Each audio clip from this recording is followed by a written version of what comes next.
ওই জমজম খোঁজার জন্য এখানে চলে গেলেন। যাওয়ার পরে এখানে জমজম খনন করতেছিলেন।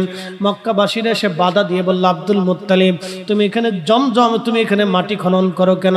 এখানে আমরা পশু বলি দিই, আমাদের পবিত্র জায়গা, এইখানে তুমি খনন করতে পারবে না। আব্দুল মুত্তালিব ডেকে বলতেছে, মক্কাবাসী শোনো, আল্লাহ আমাকে জমজমের ঠিকানা দিয়েছে, এখানে জমজম আছে। মক্কাবাসী ডাক ডাক, আব্দুল মুত্তালিব যদি জমজম পাওয়া না যায় তাহলে তোমাকে কঠিন শাস্তি দেওয়া হবে।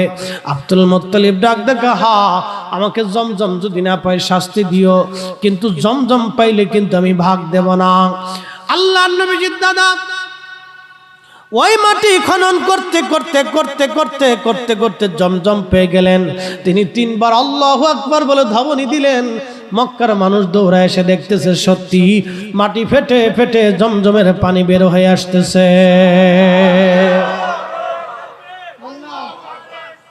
ইয়া রাসূল, ইয়া রাসূল, জিন্দাবাদ জিন্দাবাদ জিন্দাবাদ। জমজম বের হয়ে আসছে। মক্কার নেতারা কে, আব্দুল মুত্তালিব জমজম পাইছো, জমজমের ভাগ দেওয়া লাগবে। নবীজির দাদা রেখে বলে, না হে জমজমের ভাগ আমি দেব না। বলে না, জমজমের ভাগ দেওয়াই লাগবে, যুদ্ধ লেগে যায়, মারামারি লেগে যায়। প্রিয় নবীজির দাদা বললেন, ও মক্কাবাসী, পানির জন্য ঝগড়া করে লাভ নাই, সমাধান করো, কি করে সমাধান করা যায়।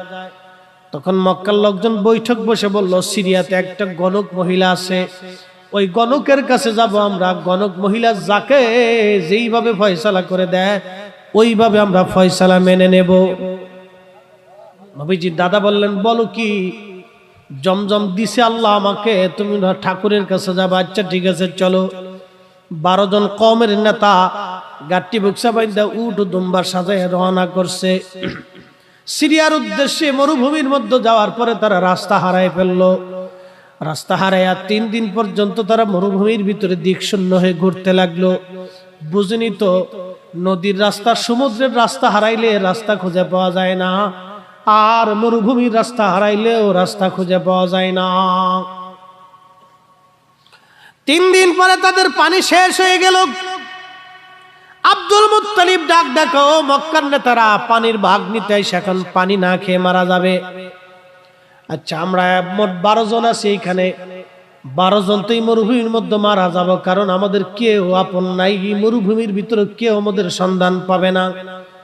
একটা কাজ করো, আমরা 12 জনে 12টা কবর খনন করে বসে থাকি। মরণের পরে আমরা 11 জন, সবাই 11 জনকে কবর দিতে পারবো, আর ভাগ্যহারা একজনের কবর হবে না। সবাই কবর খনন করে যার যার মতো বসে আছে মরণের অপেক্ষায়। এমন সময় নবীজির দাদা বললেন, দেখো আমরা তো কবর খনন করে বসে রয়েছি, এখনো তো মরলাম না। একটা কাজ করো, চলো আমরা পানি খুঁজতে থাকি, দেখা যাক মরুভূমির মধ্যে পানি পাওয়া যায় কিনা।